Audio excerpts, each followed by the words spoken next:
Bonjour à toutes et à tous. Aujourd'hui, le Club de la Presse vous propose, dans le cadre de ces rendez-vous européens, de découvrir le rôle essentiel et souvent méconnu de la médiatrice européenne, Emily O'Reilly. Bonjour Emily O'Reilly. Bonjour. Alors, comme votre nom l'indique, donc vous êtes irlandaise. Oui. Vous avez été élue médiatrice européenne en 2013. En 2014, parce que vous avez pris un mandat en cours, et réélu en 2019. Oui, beaucoup d'élections, beaucoup d'élections. Quelle longévité. Bon, oui. Ouais, presque 8 ans maintenant, oui, oui. Et je suis l'ancienne médiatrice de l'Irlande, donc ça fait 18 ans maintenant que je suis médiatrice entre l'Irlande et l'Europe. Oui, j'ai été élue par le Parlement européen pour la première fois en 2013. Et après, parce qu'il y avait des élections parlementaires en 2014, donc autre élection, mais j'étais le seul candidat, donc ça c'était bon. Et après, avec le nouveau Parlement européen en 2019, autre élection. Donc, et là, vous aviez des candidats en face de vous. Oui, il y avait beaucoup de candidats en 2000. Oui, c'était une élection assez challenging, on dit en anglais.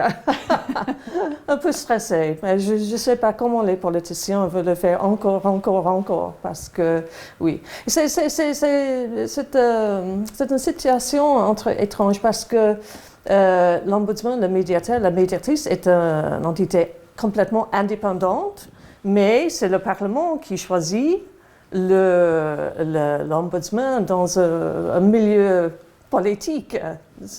Et donc vous passez des auditions? Pardon? Vous passez des auditions, des entretiens pour... Oui, c'est une élection. Ce sont les députés qui choisissent le médiateur. Donc, beaucoup de rendez-vous avec des parlementaires et tout ça, des rendez-vous avec des entretiens avec les groupes politiques et tout ça.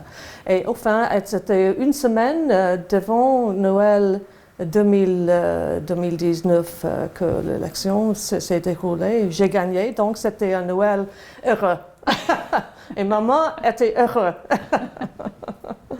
Et donc, vous l'avez dit, vous étiez auparavant médiatrice donc, en Irlande, donc vous avez eu tout ce temps-là pour apprendre aussi le job, puisqu'en fait, auparavant, vous étiez journaliste, vous avez écrit des livres aussi, vous étiez journaliste politique. Oui, journaliste politique. Alors, comment vous êtes devenue médiatrice? Comment est-ce qu'on devient médiateur et ensuite médiatrice dans européenne? le sens, le job n'est pas complètement différent, parce qu'on fait des enquêtes, et on est dans la situation entre les citoyens et l'administration.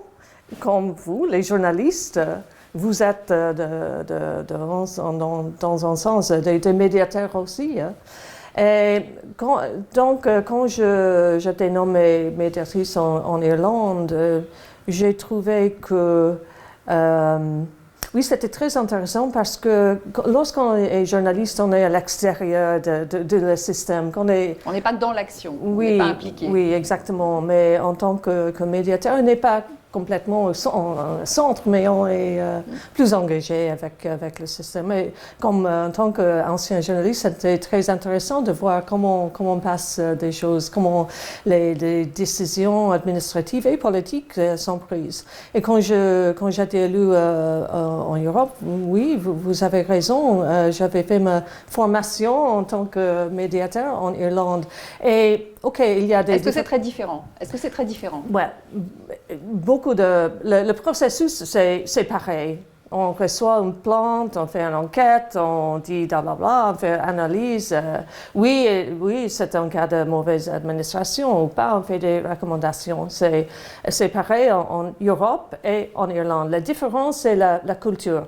Et je ne parle pas même seulement de la langue, des langues, mais la culture administrative. Par exemple, il y a des États membres qui n'aiment pas la transparence, par exemple. Il y a d'autres comme le Danemark, Suède, des pays comme ça, la transparence, oui. Et totale, d'ailleurs. Oui, exactement. C'est une valeur très haute. Et donc, le problème, le défi, on dit ça, le challenge pour le médiateur, de trouver un moyen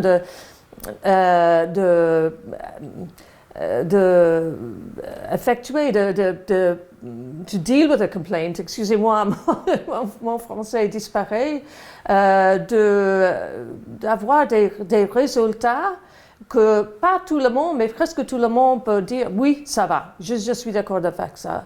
Et le médiateur ce que je fais, c'est j'influe la culture, j'influe la bonne administration. Et on fait ça, oui, avec les plaintes, avec les enquêtes et avec les médias aussi, afin de assister, aider à l'administration de devenir mieux. Alors, cette fonction a été créée en 1992, au moment du traité de Maastricht.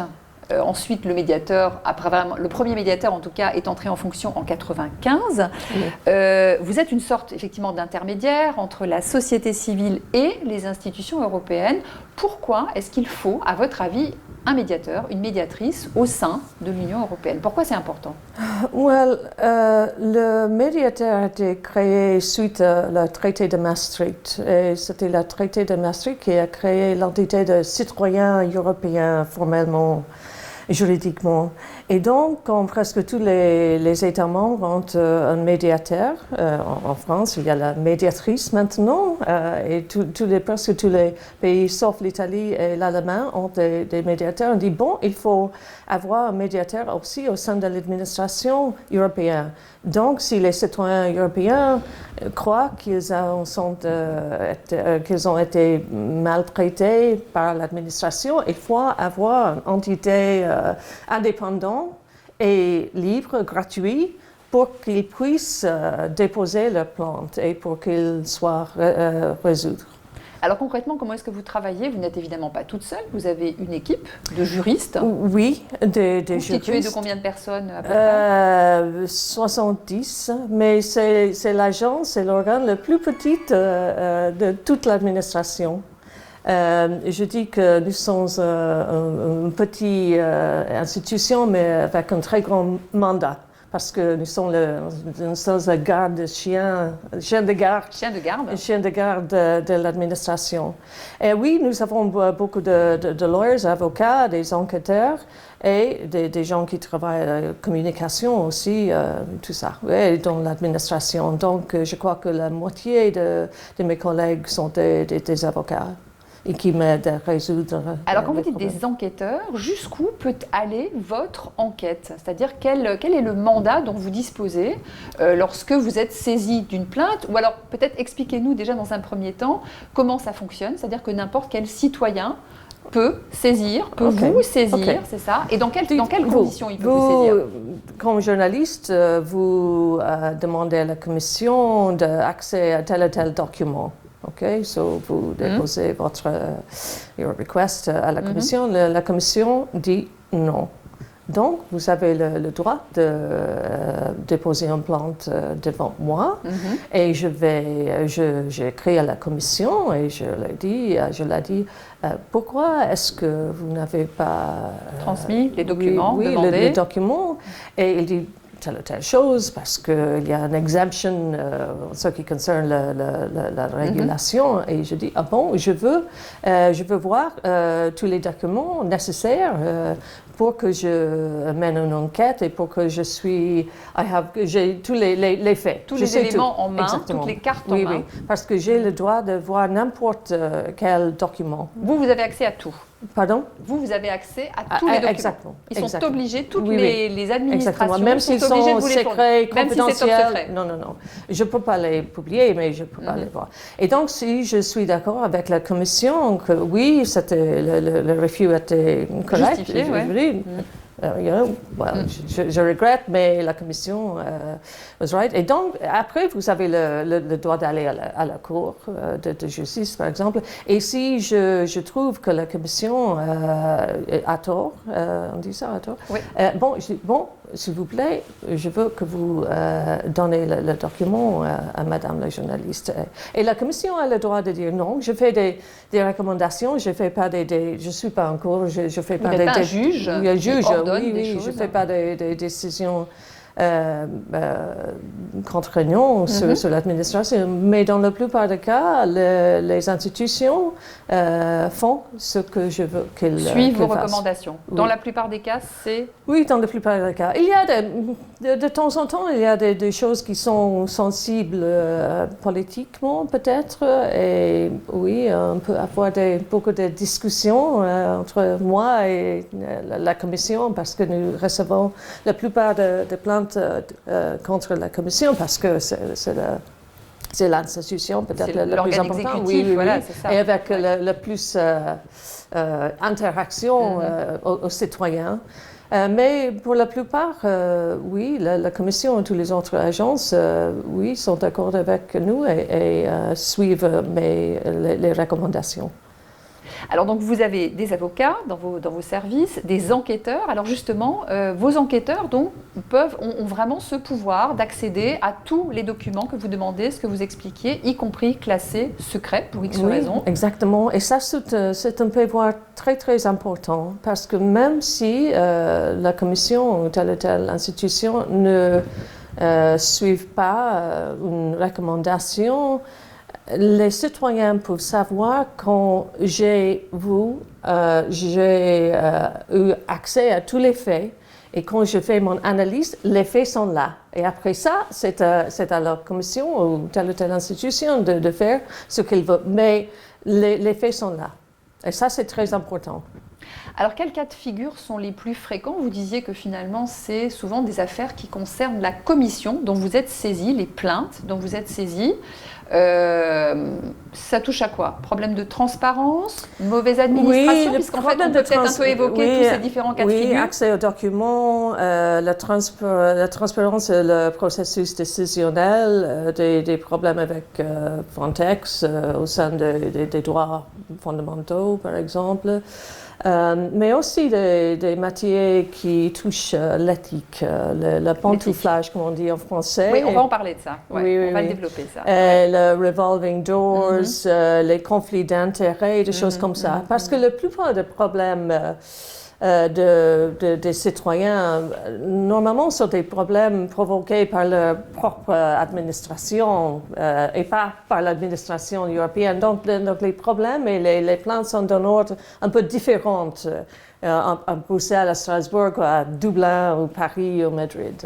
Oui, parce que vous travaillez aussi avec un réseau européen. Oui. C'est ça? Oui.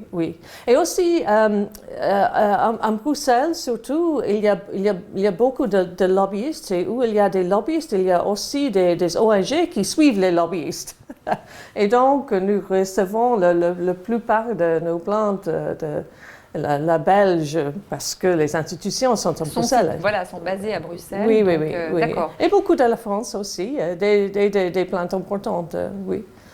Et donc, vous produisez en fait un rapport annuel. Par exemple, combien de plaintes vous recevez et combien vous en traitez finalement? Nous recevons à peu près 3 milliers, oui, de plaintes. La plupart d'eux, beaucoup d'eux concernent les administrations nationaux. D'accord. Nous aidons tout le monde, chaque personne qui nous approche. Donc, nous ouvrons environ 300-400 enquêtes tous les ans. Ah oui, c'est considérable. Oui. Et nous faisons aussi des enquêtes à notre propre initiative. Donc, même si nous ne recevons pas une plainte, oui, si nous avons un soupçon, on dit ça, qu'il y a un cas de mauvaise administration systémique, nous pouvons... Vous vous saisissez à ce moment-là de cette question? Exactement. Et nous pouvons faire par exemple, en ce moment, nous avons ouvert une enquête à notre propre initiative dans le revolving doors, les portes tournantes qui concernent les gens qui travaillent pour la commission, mais qui sont partis dans le privé. Oui, nous partis dans le privé. Donc nous allons examiner 100 files des gens. Et c'est pas que nous faisons enquête dans les personnages, nous faisons enquête dans la manière dont la Commission gère. Oui, oui, oui. Oui, le but n'est pas de vous attaquer à des personnes en particulier, mais c'est d'expliquer, de mettre en évidence une mauvaise gestion et trouver une façon de l'améliorer. Alors, on va reprendre le cas des portes tournantes, parce que c'est quelque chose qui est souvent choquant, les revolving doors, ou en français, on appelle ça le pantouflage. Le pantouflage, ce sont C'était l'un des premiers mots que j'ai appris à Bruxelles, pantouflage. Donc, c'est le cas de fonctionnaires, souvent des hauts fonctionnaires qui ont des pouvoirs assez importants. Voilà, c'est ça. Et qui, à un moment donné, décident d'aller travailler dans le privé. Oui. Et ça, normalement, ça doit être régi par des règles, c'est-à-dire que n'importe qui, ça s'explique, puisque ce sont des gens qui ont affaire à des dossiers, qui travaillent avec de grosses entreprises dans le cadre de leur travail. Ensuite, lorsqu'ils vont travailler dans le privé, ça peut créer des conflits d'intérêts, ça pose en tout cas des problèmes d'éthique. Oui, donc, vous avez fait une vaste enquête, effectivement, à la Commission. Qu'est-ce qu'il en est sorti de cette enquête? Je crois que c'est un problème. Bien sûr, les gens ont le droit de travailler où ils veulent, mais c'est une question de la balance entre... d'équilibre. L'équilibre entre l'intérêt public et l'intérêt privé. Parce que, comme vous en savez, Bruxelles fait beaucoup de rules, de règlements qui impactent pas seulement sur des entreprises européennes, mais sur des entreprises globales, surtout dans le numérique, on dit ça. Et donc, c'est très, très important pour les grandes entreprises globales qu'ils sachent ce qui se passe en Bruxelles et qu'ils peuvent influer les régulations. Via les lobbies. Oui, exactement. Et donc, ce qui est très, très important, ce qui est très important de trouver des gens qui connaissent bien the files, qui connaissent bien le réseau, qui connaissent bien comment un carnet d'adresses. Exactement. Où je sais que telle ou telle personne, il est très important, c'est lui qui tel ou tel parlementaire, tel ou tel commissaire, tel ou tel membre du cabinet de tel ou tel commissaire. Donc, ce sont des gens qui ont je suppose que c'est le même mot en français, intelligence. Oui, qui ont l'intelligence. Donc, donc, ce sont des fonctionnaires, les gens qui font le travail détaillé, qui sont plus importants pour les entreprises que les commissaires. Parce que les commissaires, commissaire tel ou tel, l'ancien commissaire vient de travailler avec nous, mais c'est comme un branding, si vous m'entendez. Mais si vous avez les fonctionnaires, c'est eux qui vraiment font le travail. Oui, exactement, exactement. Et donc, même si les conditions de travail au sein de l'administration européenne, c'est très bon, c'est très bien payé et tout ça, les entreprises globales sont très riches et peuvent proposer effectivement de très gros salaires. Exactement. Et alors qu'est-ce que vous avez réussi, qu'est-ce que vous avez donné comme recommandation à la Commission pour justement ce problème de pantouflage? Oui, je suis en train en ce moment. Quelles sont les nouvelles règles en fait maintenant qui devraient être appliquées? Il y a beaucoup de règles. Ouais. C'est une question de suivre les règles, de make sure they follow, qu'ils sont, oui. Il y a beaucoup de règles. Et je crois que les règles sont mieux que n'importe quel autre État membre. Oui, les règles sont là. Mais, quand, par exemple, si vous travaillez à la Commission, vous voulez aller travailler pour Google, la Commission vous dit, vous pouvez y aller, mais vous ne pouvez pas lobbyer vos anciens collègues, vous pouvez pas faire telle ou telle chose. Bon, vous dites oui. Mais comment est-ce qu'on peut... Comment est-ce qu'on contrôle ça? Exactement. Parce que même si vous parlez pas directement à vos anciens collègues, vous pouvez dire à vos nouveaux collègues, il faut parler à Et la Commission, l'administration a le droit de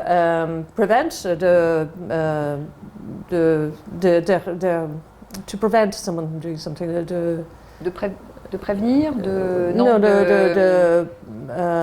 d'interdire. Non, vous n'avez pas le droit d'interdire. Oui, Ouais. exactement. Mais ça se passe très, très rarement.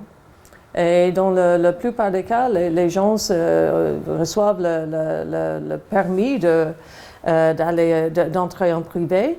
Et comme vous dites, c'est très, très difficile de le contrôler, de surveiller ce qu'ils font les gens. Oui. Et ce que je veux, c'est aussi une question de culture, parce qu'il y a des États membres qui croient que les politiciens font le porte-nom, c'est normal.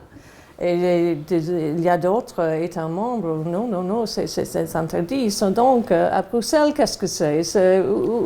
Où est-ce que ce phénomène réside dans la culture administrative du Bruxelles? Mais le problème, c'est que c'est l'image de l'Europe. Oui, c'est ça.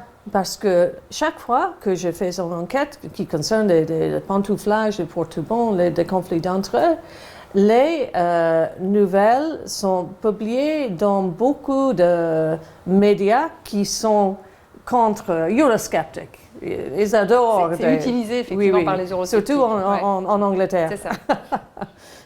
Oui, elle adore des histoires comme ça. Et c'est ça ce que je dis à la Commission et autres institutions. Je dis, il faut que vous fassiez un lien entre ces petites choses, telle et telle personne est allée au privé, et la hostility envers l'Europe et la fossé entre les citoyens et les institutions européennes. Oui. Et les institutions, ils ne font pas souvent ce lien entre euroscepticisme et les décisions. Et ce genre de comportement. Oui, voilà. oui, exactement. Oui, parce qu'ils ont effectivement un rôle d'exemplarité en fait, à donner. Et c'est toute la difficulté de la faire appliquer, cette exemplarité. Oui, et c'est votre rôle. Exactement, exactement. Alors, il y a aussi une autre affaire dont on a entendu parler, c'est l'affaire BlackRock. BlackRock, oui. Du nom de cette multinationale spécialisée dans la gestion d'investissements et qui s'est vue attribuer un contrat d'études par la Commission dans un domaine en fait de réglementation financière et commerciale dont elle-même en fait va bénéficier. Oui. Et alors ça, on se dit juste, c'est pas possible. Mais comment ils ont pu faire cette erreur? Comment c'est possible? Et là, vous avez été saisi par des députés européens qui ont porté plainte, des ONG. Un député français, Daniel Carême, mais aussi des ONG, je crois. Et donc là, c'est vraiment un conflit d'intérêts. Pardon? C'est un conflit d'intérêts. Ouais. Ils ont dit, bon, il y a un conflit d'intérêts là. Et donc, j'ai décidé d'ouvrir une enquête dans la plante. Et comme vous avez noté, BlackRock, c'est pas une entreprise normale, c'est la plus grande entreprise d'investissement du monde. Je crois qu'il gère 8 trillions de dollars. Oui. C'est énorme. Et il a gagné, c'était un tout petit contrat. Oui. Et BlackRock a offert la moitié de mon temps. Ils étaient ce qu'on appelle en français les moins 10 ans, les moins chers. Exactement. Et c'est pour ça qu'ils ont été, paraît-il, retenus par la Commission. Il faut se demander. Mais pourquoi est-ce que... Exactement. Exactement. Mais la Commission n'a pas demandé pourquoi. Et il ne faut pas être un genius. Il ne faut pas être naïf, peut-être. Non, exactement. Donc, nous avons mené une enquête. Donc, nous avons tout le contrat, tous les documents. Et enfin, nous n'avons pas trouvé de mauvaise administration. Pourquoi? Parce que les fonctionnaires qui avaient négocié le contrat avec BlackRock, ils avaient suivi les règles. Exactement les règles. Mais les règles n'étaient pas convenables pour... N'étaient pas appropriées à la situation. Exactement. Donc il faut revoir les règles, c'est ça, en fait, ce que vous avez dit. Oui, parce que la définition de conflit d'intérêts est très, très étroite. Bon, est-ce que c'est le frère de quelqu'un qui travaille, blablabla. Mais le conflit d'intérêts au cœur de cette plainte était d'un ordre différent. Bon, ici, on a BlackRock, blabla, qui a un intérêt dans l'investissement et dans la réglementation, on dit ça, de l'investissement. Et maintenant, il est là. Et c'est elle qui est chargée de l'étude, justement, à faire dans ce domaine. Oui. C'est invraisemblable. Aussi, comme vous savez, la Commission de l'Union est très ambitieuse en ce qui concerne le climat et tout ça. Oui. Avec le Green Deal. Oui. Et donc, comme j'ai dit dans une autre question que vous m'avez posée, il faut faire le lien entre le BlackRock et le petit contrat et leurs ambitions pour le climat. Et donc, si on veut... la Commission a répondu, et la Commission était très contente que nous n'avions pas trouvé une mauvaise administration, mais ils ont dit, nous allons réexaminer les guidelines, les lignes directrices, et nous allons examiner peut-être la prochaine Financial Regulation afin de voir si nous allons faire répondre la définition de conflit d'intérêts. Parce que ça, c'était une histoire qui a reçu beaucoup de publicité. Beaucoup de presse là-dessus. Beaucoup de presse, parce que beaucoup de monde, même des citoyens qui ne s'intéressent pas beaucoup dans investment banks. BlackRock. BlackRock, c'est le nouveau Goldman Sachs. C'est ça. Ouais. Alors, il y a une thématique qui revient souvent aussi, c'est la transparence, ou plutôt l'absence de transparence dans les processus décisionnels. On l'a vu récemment en pleine crise du Covid, avec le Centre européen de prévention et de contrôle des maladies, qui a fait de gros efforts, qui a dû faire de gros efforts de transparence pour justement maintenir aussi la confiance du public. Parce que ce sont quelquefois des agences qui n'ont pas l'habitude de communiquer et surtout pas de communiquer à l'échelle européenne. C'est-à-dire que c'est très compliqué d'avoir ces données et d'avoir effectivement une parole transparente qui est donnée, surtout dans le cadre d'une pandémie comme celle qu'on a vécue. Dans le sens, le problème avec cette agence, c'était pas vraiment la transparence, c'était la faiblesse de l'agence. Parce que comme vous savez,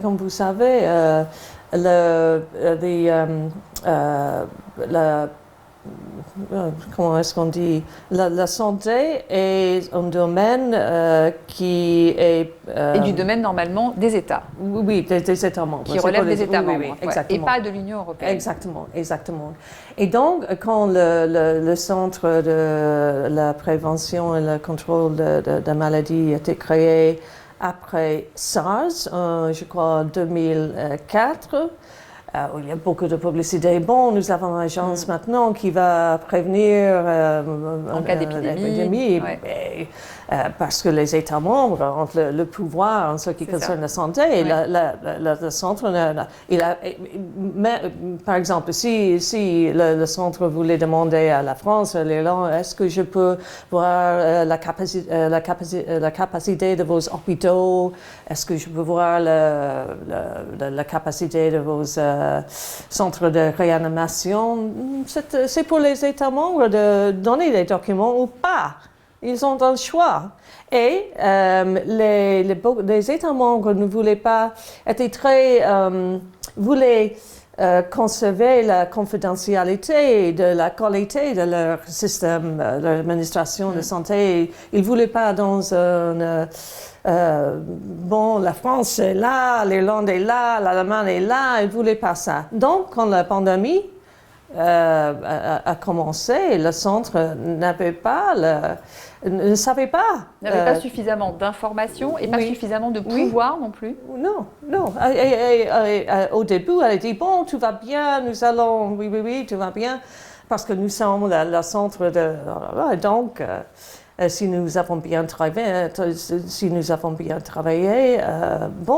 tout ira bien. Mais ce n'était pas comme ça. C'était pas le cas. C'était pas ça. Et donc, mais il faut... donc, si vous avez entendu la présidente de la Commission, Mme von der Leyen, parler d'une union de santé, Et ça, ok, ça va bien au milieu d'une pandémie, mais après, est-ce que les États membres veulent, vont effectivement lâcher cet aspect? Oui, je crois que non. Parce que c'est pas seulement des choses comme la pandémie, où bien sûr, je crois que tout le monde sait que la collaboration doit être mieux, mais quand on parle de la santé, on parle de choses comme l'avortement, par exemple, et des right to die, comment est-ce qu'on dit ça en français? La fin de vie. L'accompagnement de la fin de vie, oui. Le suicide assisté, ce genre de choses, l'euthanasie. Et ça, c'est très variable selon les États. Exactement. Et donc, dans une pandémie, il faut avoir une union de santé, mais quand on voit the little details, peut-être ce sont des sujets très, très sensibles. Oui, exactement. C'est difficile. Mais bien sûr, donc nous avons recommandé que les institutions, que l'administration, que l'Union donne plus de pouvoir au centre, mais je ne sais pas si ça soit possible sans un changement dans les traités pour donner plus de pouvoir au sein de la santé à Bruxelles et pas aux États membres.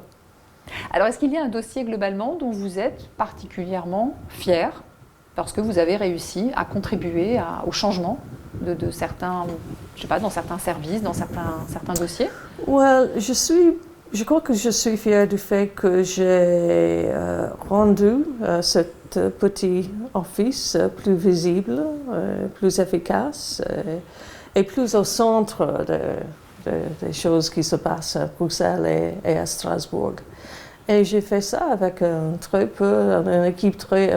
petite équipe, mais avec une stratégie et avec, bien sûr, l'expérience que j'ai eue en Irlande aussi. Et quand je suis arrivée, quand j'étais élue, je me suis dit, bon, je sais comment je peux transformer ce petit office dans un bureau plus efficace, plus useful, plus utile. Et je crois que j'ai fait ça. C'est ça dont je suis le plus fière. Alors, êtes-vous totalement indépendante? Vous disiez tout à l'heure, effectivement, vous devez rendre des comptes au Parlement européen. Vous faites ce rapport d'activité. Vous avez été élu par le Parlement européen. Oui. Est-ce qu'on peut parler vraiment de totale indépendance?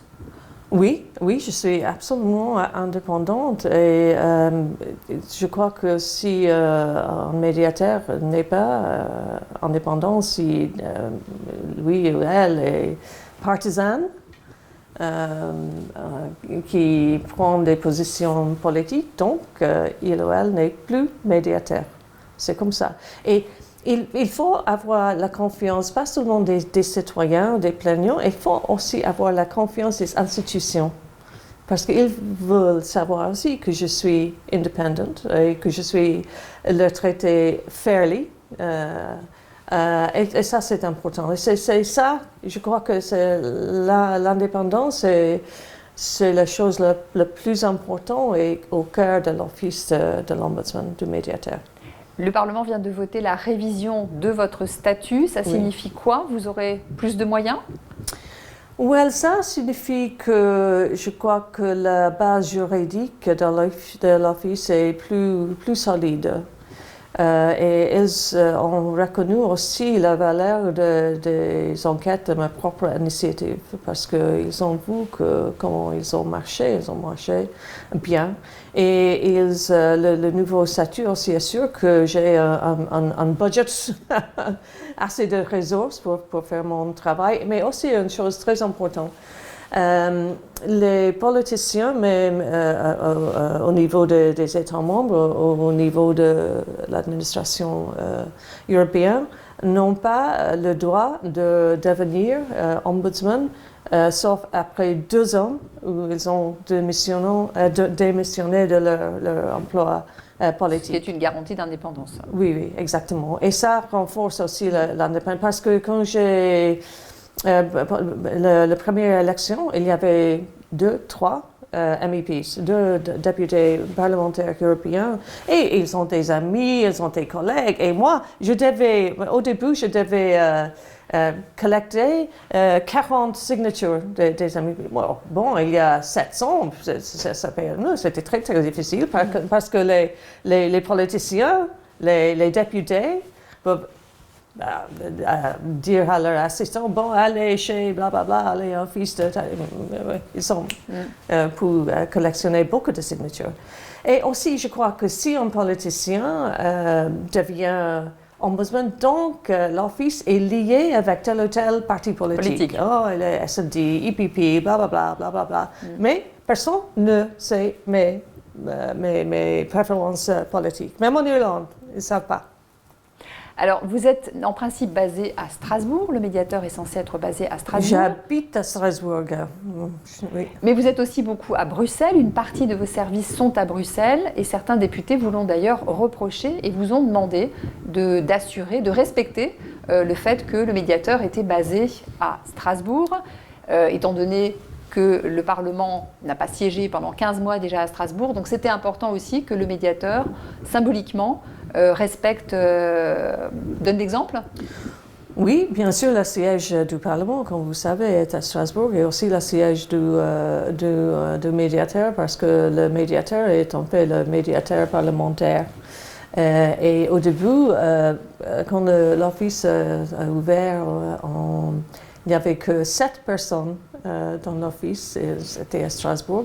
Mais après très peu de temps, le premier médiateur a noté que la plupart des plaintes concernent la commission est à Bruxelles, donc il a ouvert un petit office à Bruxelles, parce que quand on veut faire des enquêtes, quand on veut parler aux fonctionnaires, faire une inspection des documents, bon, c'est plus convenable à Bruxelles.